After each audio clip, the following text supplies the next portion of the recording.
ಗೃಹರಕ್ಷಕ ದಳ ಸಿಬ್ಬಂದಿ ಮೊಹಮ್ಮದ್ ಶಬ್ಬೀರ್ಗೆ ಸನ್ಮಾನ.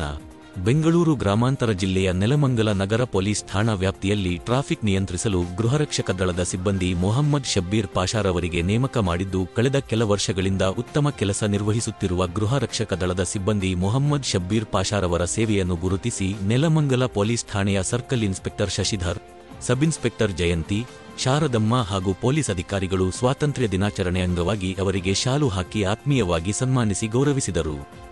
ಮೊಹಮ್ಮದ್ ಶಬ್ಬೀರ್ ಪಾಷಾರವರು ಮೂಲತಃ ಚಿಂತಾಮಣಿ ನಗರದವರಾಗಿದ್ದು, ಇಲ್ಲಿಯೂ ಸಹ ಅವರು ಸೇವೆ ಸಲ್ಲಿಸಿದ್ದಾರೆ.